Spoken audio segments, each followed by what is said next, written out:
A week or so ago, Amazon asked its employees to remove TikTok from their devices, only to reverse their decision just a few hours later. It begs the question, is there an enterprise security risk around TikTok? Stick around.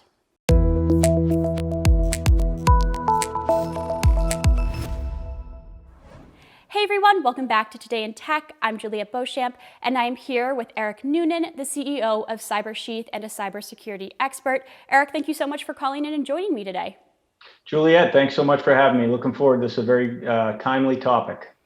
I think this is such an interesting discussion, and I've been seeing, as I'm sure you have, and as I'm sure our viewers have, I've been seeing, alleged security concerns around TikTok and privacy concerns around TikTok for a bit. For any of our viewers who may not know, it's a little bit similar like the app of Vine, which was owned by Twitter and now no longer exists. But it's basically a platform where users can post 15-second to 1 minute long videos. There's a lot of dances that happen, there's comedians. It's sort of a whole buffet of options, if you will, on TikTok. But right now, I think a lot of companies are wondering if there is an enterprise security risk related to it. So first, I'm wondering, what is the alleged risk and privacy risk around TikTok? And should CISOs and CSOs be concerned? So I think, Juliette, first of all, absolutely there is potential for risk. It's not unlike the risk that you've already accepted as a CISO or anybody in that kind of a security position for a large enterprise that you have with other social media apps, right? So whether it's Facebook, Twitter, whatever it is, there's a privacy component. And then there's a legitimate and somewhat unique security component to the risk with TikTok because of TikTok's corporate ownership, which is based and headquartered in China and owned by China. And obviously that's the unique concern more than anything with this particular app. So I'm wondering, you mentioned that the Chinese ownership is perhaps the cause for concern. So is that what makes it different than the privacy concerns around, what other apps your employees may have on their phone? Anything from their weather app to Facebook, Google, whatever? No, it's a great point. So the weather apps and all those data collecting apps, they're obviously a privacy concern.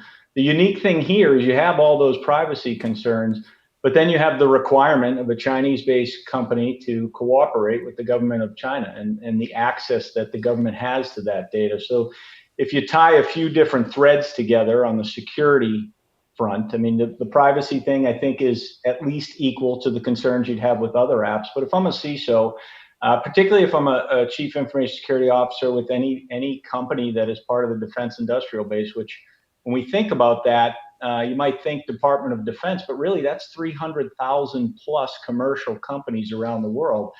And so if I'm a CISO for an organization like that, in a commercial organization, the security concern is based around the information that's collected and then that potentially could be aggregated with other information that China has allegedly already collected with the Office of Personnel Management hack from several years ago and other large data breaches. So unlike that weather app that you referenced that maybe has your location and some other information, now the concern is with these other breaches, could they take the information that TikTok is collecting from a privacy perspective, much like other social apps, and then aggregate that with other data to potentially use it for malicious purposes. And that's really the security angle in this story. Yeah, so I'm curious if you could just sort of, walk me through a perspective of a CISO or a CSO who may be considering whether or not banning this app is appropriate. Could you walk me through what kinds of data TikTok is collecting and how it could expose your company? Sure. So I think that's a great question. So as a CISO and having been a global CISO for a large company, hopefully you already have a policy around social media in place. So what I think you can't do as a CISO is start running to all these brush fires and trying to fight them all individually. Hopefully you already have a framework and a policy for social media and bring your own device and all the elements that contribute to this particular risk. And you're not trying to reinvent policy for every new app because you'll just never catch up. So The way that I would approach this would be to look at our existing social media policy, see if this particular app, TikTok, still fits into that box, because you've probably already put a lot of work into that as a CISO. You've pulled together the stakeholders, be it legal, be it the business owners, marketing, and all the different stakeholders to create that social media policy. So the first thing is to look at this app through the filter of the policies you already have, and then evaluate it that way. And then that brings you to a bunch of other concerns, right, around bring your own device and who issues the device. Is it the company that issues the device? Is it personally owned devices? And that's going to take you down a few different roads. But I don't think you look at the app in a vacuum and just the app. You need a larger framework to use as a filter and a context as a CISO. Sure. And I'm wondering too about TikTok's perspective. I mean, for what it's worth, the company has said over and over again that these claims against it are not true. So, allegedly, if you could walk me through how TikTok or its parent company could benefit from the data of your employees, what does that look like? Sure. So again, allegedly, and I think that's a key term, right? So you can get very conspiratorial and come up with a lot of different theories, but for a CISO, you don't have the benefit of doing that, right? You have a job to do, and you need to first, is there a use case for this app in your business? And then you look at it through the filter of the social media policy and you make a decision. So TikTok's done a lot of things to try and reassure users, enterprise users. So they've said the data is housed in Singapore in the US. They've recently appointed a US CEO. They've said they will not share data with China. They have not shared data with China. So from that perspective, they said the things you would expect them to say. But the ultimate risk that you can't really quantify is the Chinese ownership. So I think with any risk, as a CISO, you have to look at this in a risk reward perspective and say, does my business need this? Is this going to cause some disruption to my business if I don't allow it? And if I do allow it, how do I do it in a way that mitigates that perceived risk? Got it. And I think so often I hear and understand it. It's true that you can't ever be 100% secure. You cannot eliminate all risk, but a lot of security and cybersecurity practices is just about mitigating that risk. So I'm wondering too how this relates to employees. I mean, if I'm an employee of a company and I have a company-owned device, iPhone, Android phone, whatever it is, obviously it seems intuitive that that company can pretty much tell me to keep or not keep whatever they want on that device. But I think the line starts to blur a little bit when it's an employee-owned device. And an employee might look at this and say, my personal phone has no relation to the company that I work for beyond the fact that it's mine and I work there. So first of all, how enforceable would this sort of policy be? And if an app is on an employee's personal device and not a company device, is that less secure? Is that more secure, or less of a risk, more of a risk? Sure, great questions, and all, I think, questions that CISOs struggle with every day, because it's just the reality of the world that we live in today. And so I think two use cases, right? So here at Cybersheet, the large number of our customers are within the defense industrial base. So in that side of the user base that potentially would be using TikTok, the government has banned that app. The Department of Defense said, you're not going to use it on our devices. So company-owned devices, it's easy. It can be done with policy, technical controls. So that's very easy to control and mitigate and not allow and enforce. Obviously, on a personal side, it's much more complicated. So there's technologies that allow you to kind of segment the company data on your personal phone and your personal data and keep those two data spaces separate. So that would be a best practice and a way to potentially allow access to the app on the personal side of that personally owned device, and still segment and encrypt and protect the company data on that personally owned device. So there's technical controls for that. But ultimately, as you said, if it's in a personally owned employee device, that employee probably ultimately has the authority, and potentially that's, again, back to policy. I think everybody would love a technical solution to this where you could flip a switch and you can mitigate the risk, but it doesn't exist. And policy and training don't get as much kind of headlines and talk as they probably should, but this is a policy and training issue. And so training employees that if you have a personally owned device and we give you the ability to access company data on that device, there's parameters for how you have to behave, and that's a policy and training issue, and that's the best way you can probably enforce it.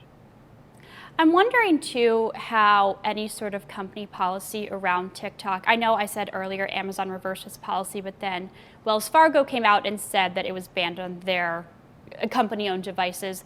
I'm wondering how this could shape BYOD policies going forward.